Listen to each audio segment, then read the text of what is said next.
name is Letterline. I'm a performer.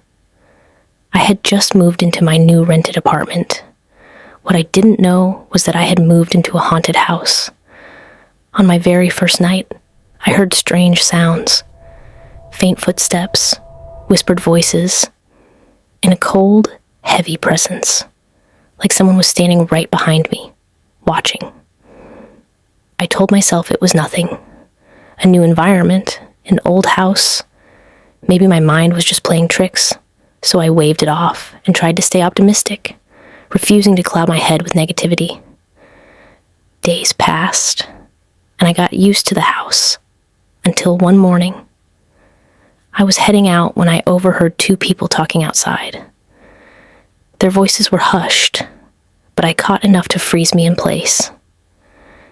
"That apartment is jinxed," one of them whispered. "The last tenant moved out in anger. You know what that means. Death lingers there."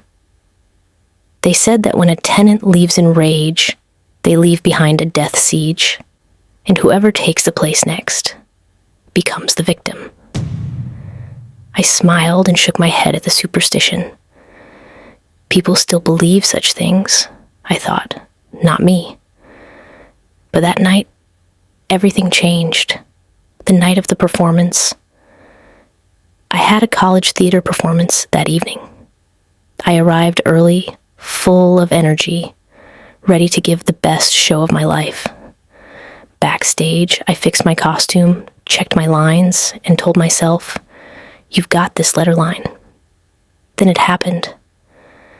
As I stepped toward the stage, a whisper brushed my ear. Soft, chilling, unmistakable. "Tonight is the end." I turned sharply, but no one was there. My heart pounded, but I forced a smile and stepped into the light. The audience cheered. These students had seen me perform before. But something was off. The words in my mouth felt strange. My movements stiff. It was like I'd forgotten everything I knew. Then the boos started. Students threw things at me. My chest tightened as panic crept in. And that's when I saw it. Above me, in the ceiling, a massive stone hung, suspended in the air, as if controlled by some invisible force.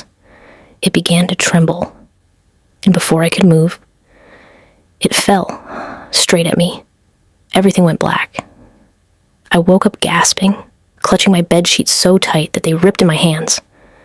It was a dream, or was it? They say dreams are foolish, but not all of them. Some are warnings, some are premonitions. I hardly dream, but when I do, they come to pass.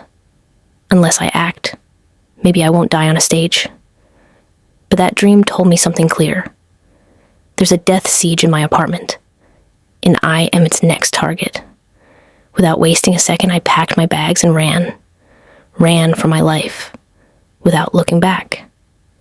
Never ignore your dreams. They might just be your holy grail, your lifeline. If a dream has ever saved you, share your story in the comments. And don't forget to like, subscribe, and turn on notifications for more real stories like mine.